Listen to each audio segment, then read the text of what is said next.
নমস্কার বন্ধুরা, কেমন আছো? আশা করি সবাই খুব ভালো আছো।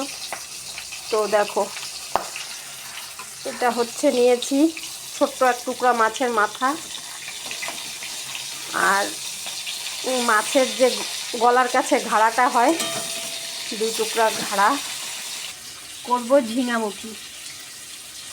তো একটু আদা ফোড়ন দিব, আর অল্প একটু গাছের লঙ্কা নিয়ে আসলাম, ওটা বেটে নিলাম। আমি দেখো মাথাগুলো সরিয়ে রাখলাম, নামালাম না, অল্প একটু দিয়ে দিলাম পাঁচফোড়ন। গ্যাসটা কম করা ছিল, একটু বাড়িয়ে দিলাম, ফুলি করে দিয়েছি। তো এখানে পাঁচফোড়নটা হোক, তারপরে দিব হচ্ছে আদাটা।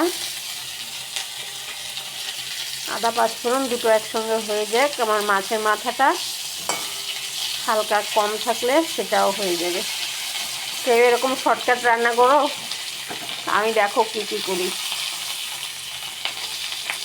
কিন্তু এইরকম শর্টকাট রান্না তুমি ময় মশলা ছাড়া রান্না করবে, দেখবে তোমার শরীরের পক্ষেও খুব ভালো, আর খেতেও দারুণ হয়।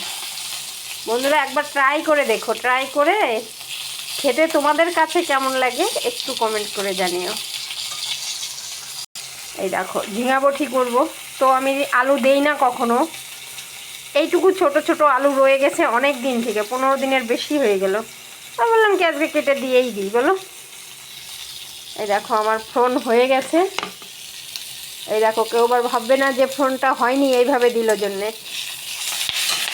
লোকে বলে না, রাঁধতে জানলে উঠোন বাঁকা হয় না, নাচতে জানলে। বন্ধুরা এই দেখো, আমি দিয়ে দিচ্ছি লবণ স্বাদ অনুযায়ী, পরিমাণ মতো হলুদ, বেশি হলুদ দেওয়া যাবে না। এবার দিয়ে দিব লঙ্কাটা, যে খুব বেশি মিহি করে বাটিনি আমি ইচ্ছা করেই।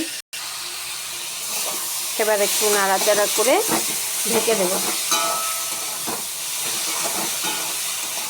পোস্ত দিয়ে তো আমরা ঝিঙা খাই সবসময়, পোস্ত ছাড়াও এভাবেও খুব সুন্দর লাগে খেতে। বন্ধুরা একদিন করে খেয়ে দেখবে।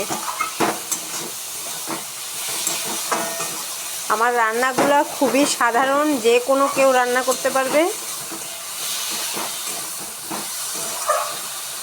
কোনো আড়ম্বরতা নেই আমার রান্নায়। যদি তোমাদের কাছে ভালো লাগে অবশ্যই ভিডিওগুলো আমার একটু শেয়ার করে দিও বন্ধুরা, আর সাবস্ক্রাইব করে সাথে থেকো। তো হয়ে নিক, আমি এটার মধ্যে জল দেবো না, কিন্তু এইভাবে এই জলেই ভাজা হয়ে যাবে। একটু ঢেকে দেবো এখন।